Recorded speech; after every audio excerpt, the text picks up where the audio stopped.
सुरद्रुमं श्रीमारुतात्मसम्भूतं विद्युत्काञ्चनसन्निभं पीनवृत्तं महाबाहुं सर्वशत्रुनिवारणं रामप्रियतमं देवं भक्ताभीष्टप्रदायकम्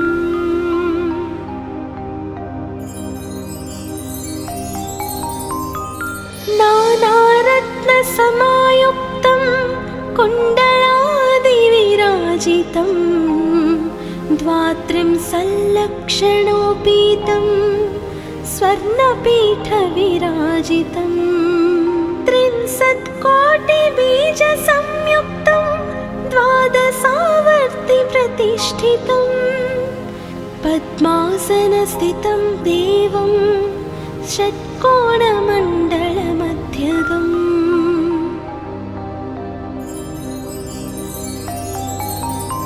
चतुर्भुजं महाकायं सर्ववैष्णवशेखरं गदाभयकरं हस्तौ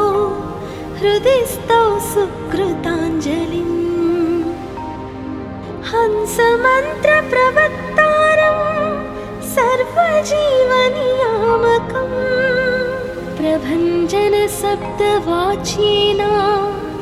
सर्वदुर्मतभञ्जकम्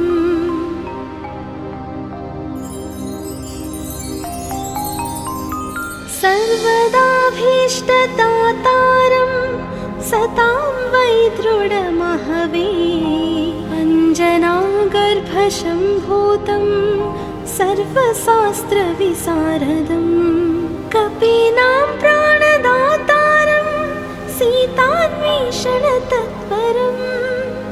अक्षादिप्राणहन्तारं लङ्कादहनतत्परम्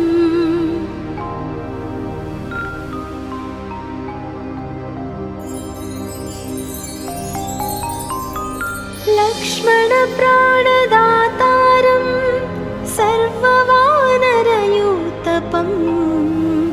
किङ्करा सर्वदेवाद्यः जानकीनाथस्य किङ्करं वासिनं चक्रतीर्थस्य दक्षिणस्थगिरौ सदा तुङ्गाम्बोधितरङ्गस्य वातेन परिशोभिते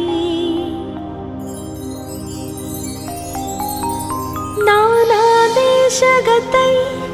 सद्भिः सेव्यमानं नृपोत्तमैः धूपदीपादिनैवेद्यैः पञ्चकाद्यैश्च शक्तितः भजामि श्रीहनुमन्तं हेमकान्तिसमप्रभं व्यासतीर्थयतीन्द्रेण पूजितं च विधानतः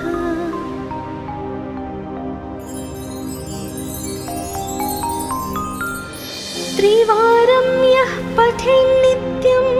स्तोत्रं भक्त्या द्विजोत्तमः वाञ्छितं लभतेऽभीष्टं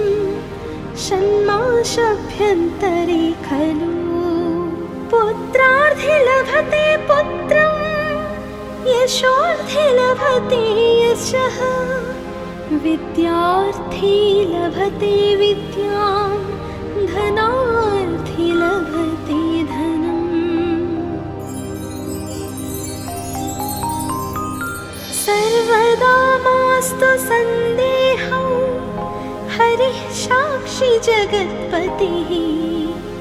यः करोति यत्र सन्देहं स याति नरकं ध्रुवम् यन्त्रोद्धारकस्तोत्रं षोडशश्लोकसंयुतं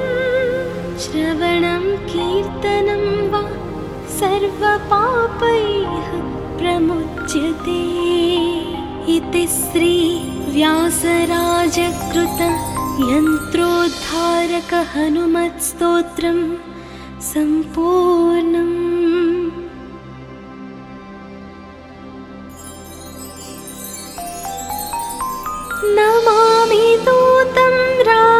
तस्य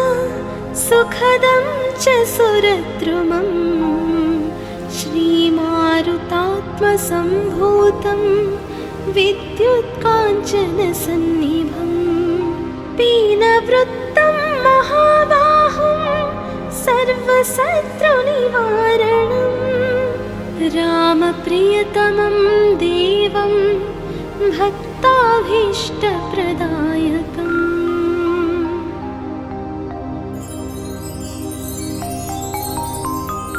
नानारत्नसमायुक्तं कुण्डलादिविराजितं द्वात्रिंशल्लक्षणोपीतं स्वर्णपीठविराजितं 63,000,000बीजसंयुक्तं द्वादशावर्तिप्रतिष्ठितं पद्मासनस्थितं देवं षट्कोणमण्डलमध्यगम्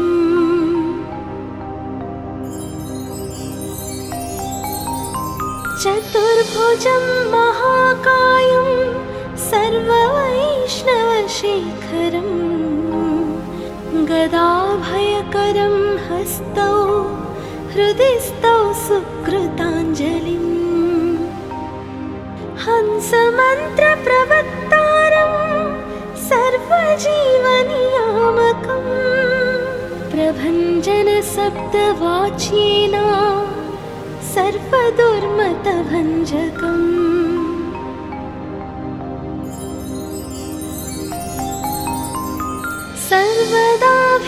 सर्वदाभीष्टदातारं सतां वै दृढमहवे अञ्जनागर्भशम्भूतं सर्वशास्त्रविशारदं कपीनां प्राणदातारं सीतान्वेषणतत्परम् अक्षादिप्राणहन्तारं लङ्कादहनतत्परम्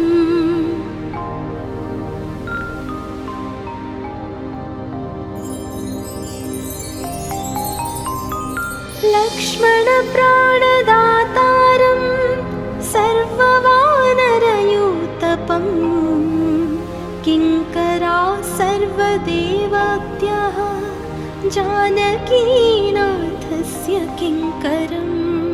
वासिनं चक्रतीर्थस्य दक्षिणस्थगिरौ सदा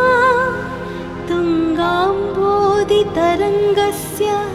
वातेन परिशोभिते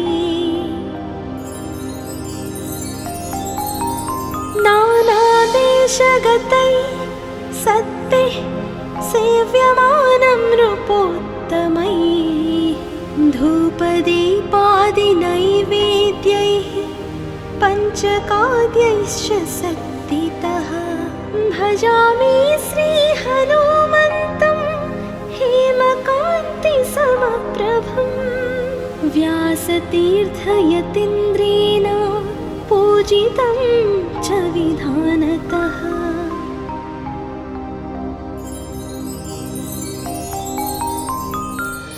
त्रिवारं यः पठेन्नित्यं स्तोत्रं भक्त्या द्विजोत्तमः वाञ्छितं लभतेऽभीष्टं षण्मासाभ्यन्तरे खलु पुत्रार्थे लभते पुत्रं यशोर्थे लभते यशः विद्यार्थी लभते विद्यां धनार्थी लभते धनम् सर्वदा मास्तु सन्देहौ हरिः साक्षी जगत्पतिः यः करोति यत्र सन्देहं स याति नरकं ध्रुवम् यन्त्रोद्धारकस्तोत्रं षोडशश्लोकसंयुतं श्रवणं कीर्तनं वा सर्वपापैः प्रमुच्यते इति श्री व्यासराजकृत यन्त्रोद्धारक हनुमत्स्तोत्रं सम्पूर्णम्।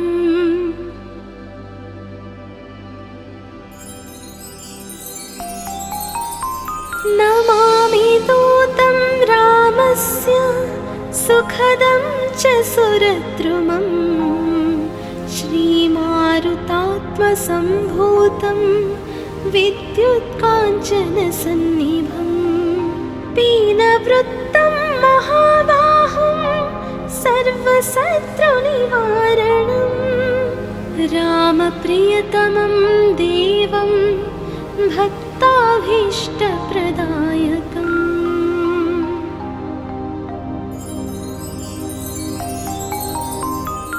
नानारत्नसमायुक्तं कुण्डलादिविराजितं द्वात्रिंशल्लक्षणोपीतं स्वर्णपीठविराजितं 63,000,000बीजसंयुक्तं द्वादशावर्तिप्रतिष्ठितं पद्मासनस्थितं देवं षट्कोणमण्डलमध्यगम्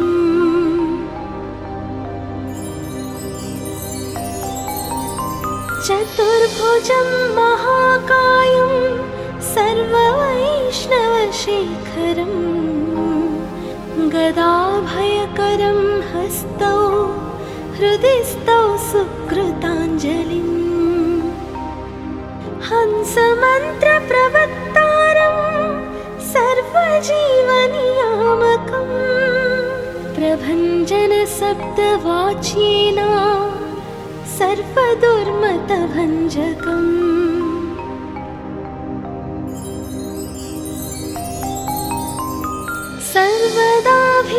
सर्वदाभीष्टदातारं सतां वै दृढमहवे अञ्जनागर्भशम्भूतं सर्वशास्त्रविशारदं कपीनां प्राणदातारं सीतान्वेषणतत्परम् अक्षादिप्राणहन्तारं लङ्कादहनतत्परम्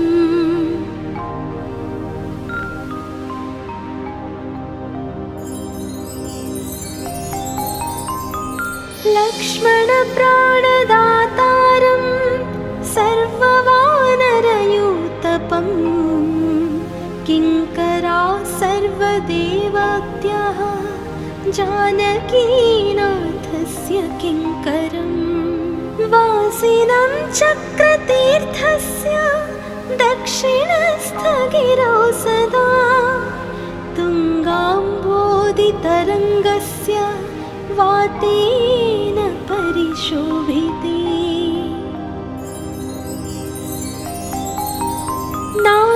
नानादेशगतैः सत्तिः सेव्यमानं नृपोत्तमैः धूपदीपादिनैवेद्यैः पञ्चकाद्यैश्च शक्तितः भजामि श्रीहनुमन्तं हेमकान्तिसमप्रभं व्यासतीर्थयतीन्द्रेण पूजितं च विधानतः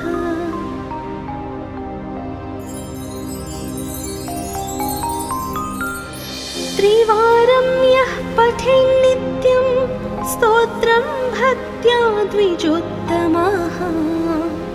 वाञ्छितं लभतेऽभीष्टं षण्मासाभ्यन्तरे खलु पुत्रार्थे लभते पुत्रं यशोर्थे लभते यशः विद्यार्थी लभते विद्यां धनार्थी लभते धनम् सर्वदा मास्तु सन्देहौ हरिः साक्षी जगत्पतिः यः करोति यत्र सन्देहं स याति नरकं ध्रुवम् यन्त्रोद्धारकस्तोत्रं षोडशश्लोकसंयुतं श्रवणं कीर्तनं वा सर्वपापैः प्रमुच्यते इति श्री व्यासराजकृत यन्त्रोद्धारक हनुमत्स्तोत्रं सम्पूर्णम्।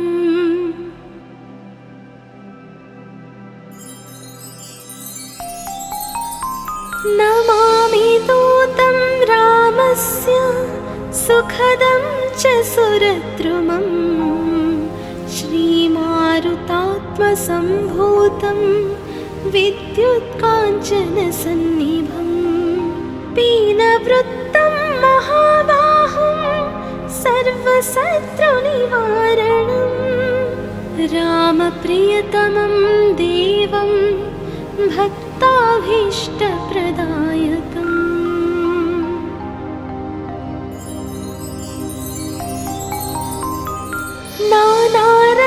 नानारत्नसमायुक्तं कुण्डलादिविराजितं द्वात्रिंशल्लक्षणोपीतं स्वर्णपीठविराजितं 30,000,000,बीजसंयुक्तं द्वादशावर्तिप्रतिष्ठितं पद्मासनस्थितं देवं षट्कोणमण्डलमध्यगम्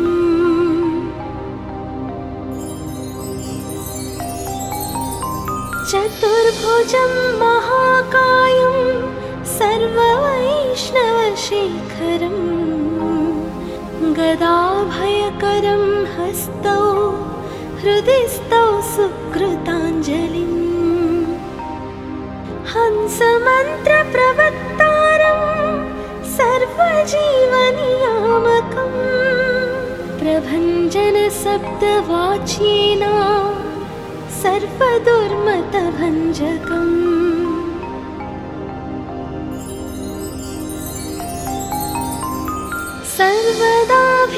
सर्वदाभीष्टदातारं सतां वै दृढमहवे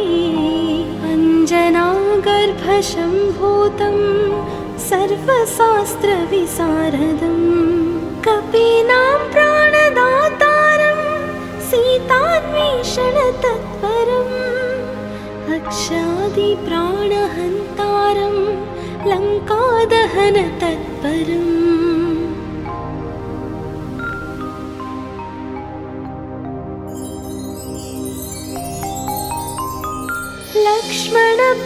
लक्ष्मणप्राणदातारं सर्ववानरयूतपं किङ्करा सर्वदेवत्याः जानकीनाथस्य किङ्करं वासिनं चक्रतीर्थस्य दक्षिणस्थगिरौ सदा तुङ्गाम्बोधितरङ्गस्य वातेन परिशोभिते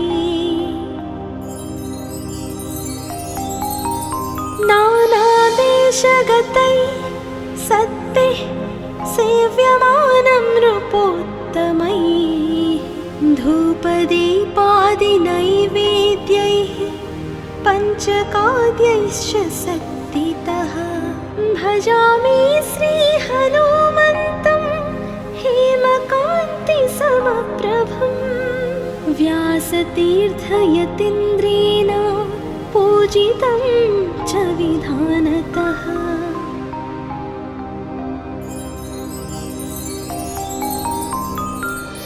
त्रिवारं यः पठेन्नित्यं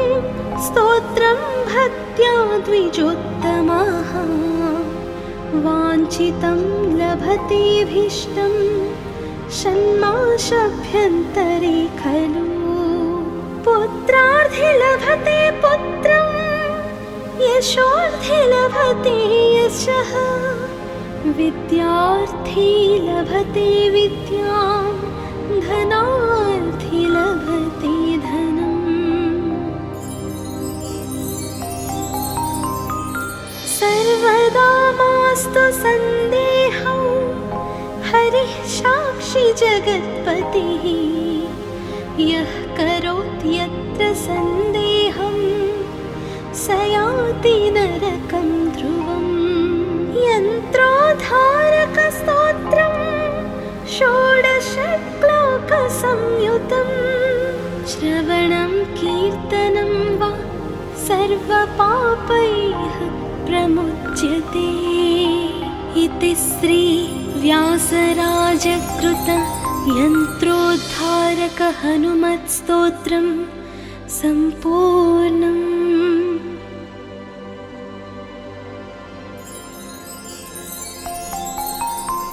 नमामि दूतं रामस्य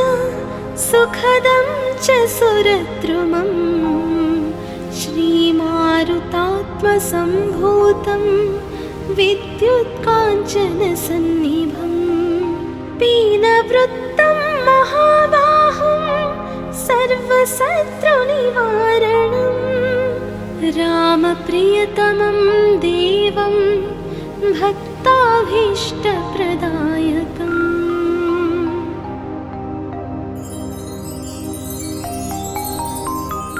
नानारत्नसमायुक्तं कुण्डलादिविराजितं द्वात्रिंशल्लक्षणोपीतं स्वर्णपीठविराजितं 63,000,000बीजसंयुक्तं द्वादशावर्तिप्रतिष्ठितं पद्मासनस्थितं देवं षट्कोणमण्डलमध्यगम्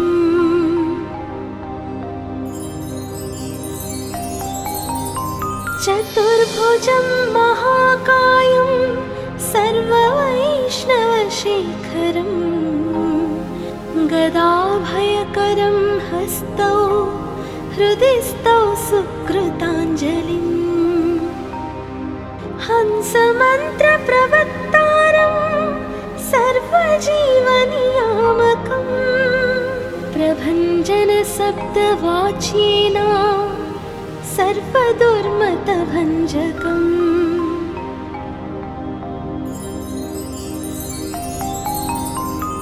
सर्वदाभीष्टदातारं सतां वै दृढमहवे अञ्जनागर्भशम्भूतं सर्वशास्त्रविशारदं कपीनां प्राणदातारं सीतान्वेषणतत्परम् अक्षादिप्राणहन्तारं लङ्कादहनतत्परम्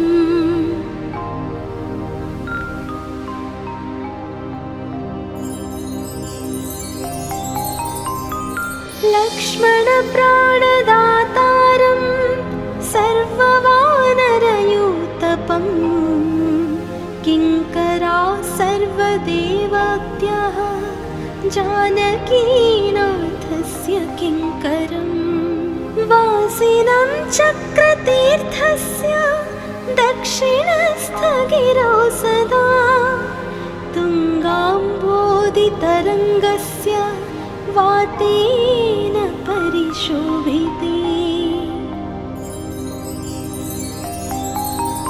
नानादेशगतैः सद्भिः सेव्यमानं नृपोत्तमैः धूपदीपादिनैवेद्यैः पञ्चकाद्यैश्च शक्तितः भजामि श्रीहनुमन्तं हेमकान्तिसमप्रभं व्यासतीर्थयतीन्द्रेण पूजितं च विधानतः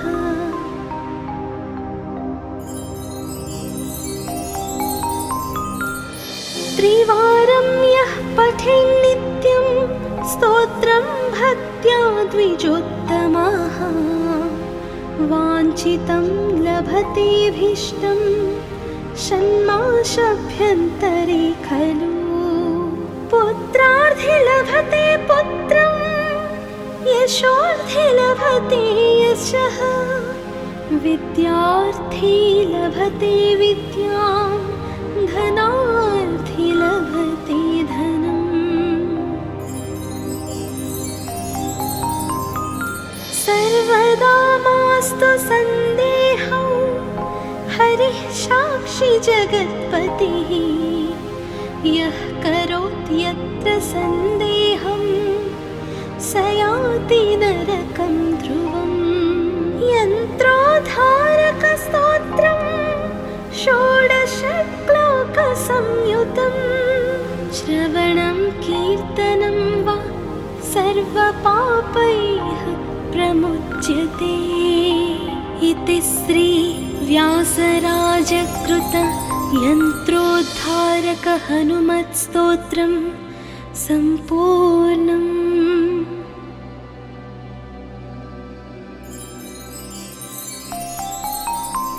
नमामि दूतं रामस्य सुखदं च सुरद्रुमं श्रीमारुतात्मसम्भूतं विद्युत्काञ्चनसन्निभं पीनवृत्तं महाबाहुं सर्वशत्रुनिवारणं रामप्रियतमं देवं भक्ताभीष्टप्रदायकम्।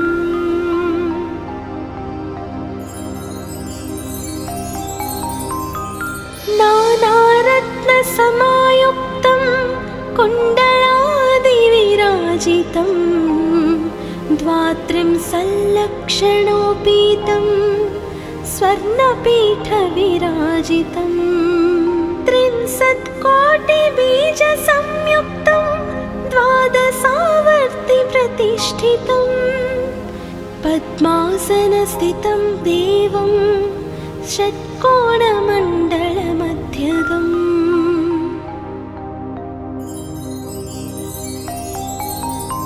चतुर्भुजं महाकायं सर्ववैष्णवशेखरं गदाभयकरं हस्तौ हृदि स्तौ सुकृताञ्जलिम् हंसमन्त्रप्रवक्तारं सर्वजीवनियामकं प्रभञ्जनशब्दवाच्येन सर्वदुर्मतभञ्जकम्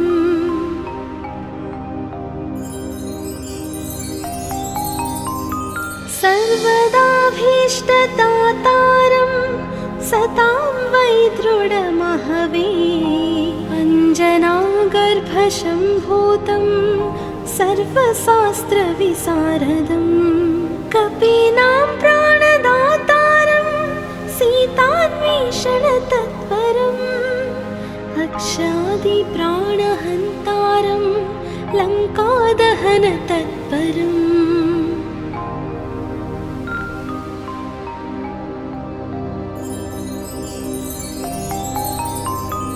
लक्ष्मणप्राणदातारं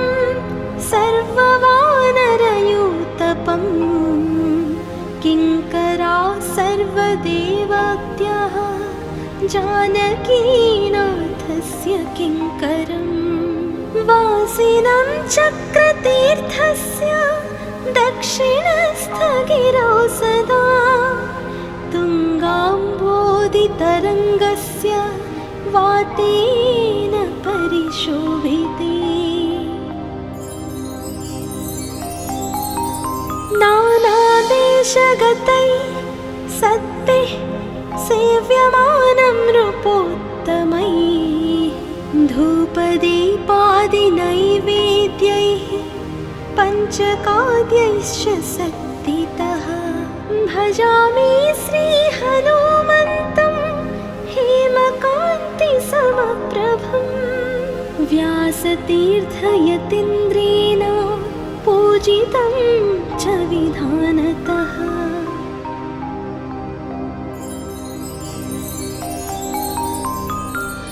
त्रिवारं यः पठेन्नित्यं स्तोत्रं भक्त्या द्विजोत्तमः वाञ्छितं लभतेऽभीष्टं षण्मासाभ्यन्तरे खलु पुत्रार्थे लभते पुत्रं यशोर्थे लभते यशः विद्यार्थी लभते विद्यां धनार्थी लभते धनम् सर्वदा मास्तु सन्देहौ हरिः साक्षी जगत्पतिः यः करोति यत्र सन्देहं स याति नरकं ध्रुवम् यन्त्रोद्धारकस्तोत्रं षोडश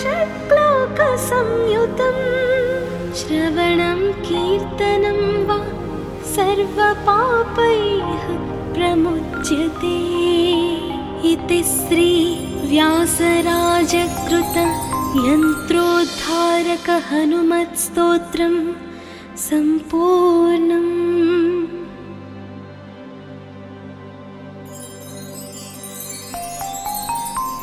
नमामि दूतं रामस्य सुखदं च सुरद्रुमम् श्रीमारुतात्मसम्भूतं विद्युत्काञ्चनसन्निभम् पीनवृत्तं महाबाहुं सर्वशत्रुनिवारणं रामप्रियतमं देवं भक्ताभीष्टप्रदायकम्।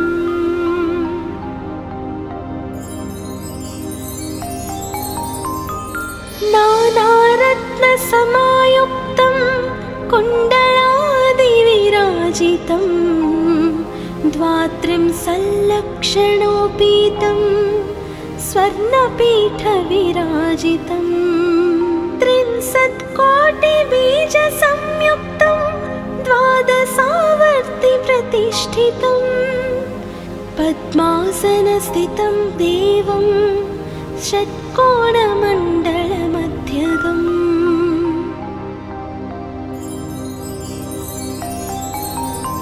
चतुर्भुजं महाकायं सर्ववैष्णवशेखरं गदाभयकरं हस्तौ हृदिस्थौ सुकृताञ्जलिं हंसमन्त्रप्रवक्तारं सर्वजीवनियामकं प्रभञ्जनशब्दवाच्येन सर्वदुर्मतभञ्जकम्।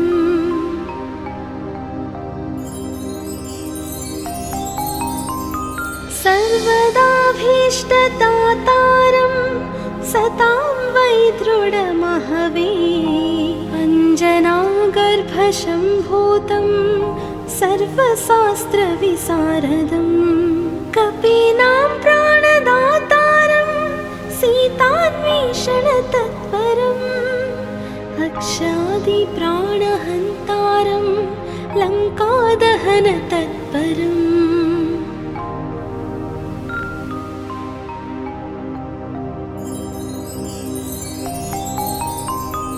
लक्ष्मणप्राणदातारं सर्ववानरयूतपं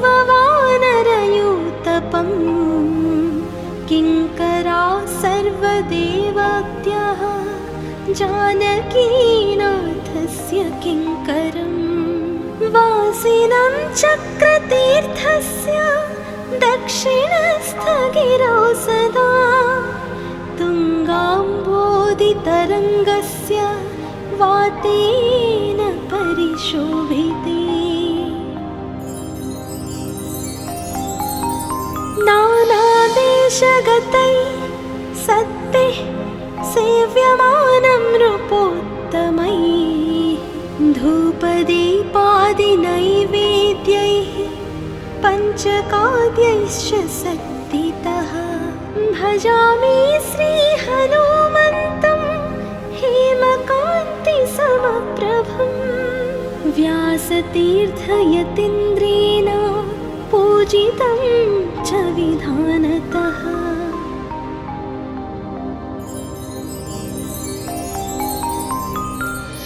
त्रिवारं यः पठेन्नित्यं स्तोत्रं भक्त्या द्विजोत्तमः वाञ्छितं लभतेऽभीष्टं षण्मासाभ्यन्तरे खलु पुत्रार्थे लभते पुत्रं यशोर्थे लभते यशः विद्यार्थी लभते विद्यां धनार्थी लभते धनम्। सर्वदा मास्तु सन्देहौ हरिः साक्षी जगत्पतिः यः करोति यत्र सन्देहं स याति नरकं ध्रुवम्। यन्त्रोद्धारकस्तोत्रम् संयुतं श्रवणं कीर्तनं वा सर्वपापैः प्रमुच्यते। इति श्री व्यासराजकृत यन्त्रोद्धारक हनुमत्स्तोत्रम् सम्पूर्णम्।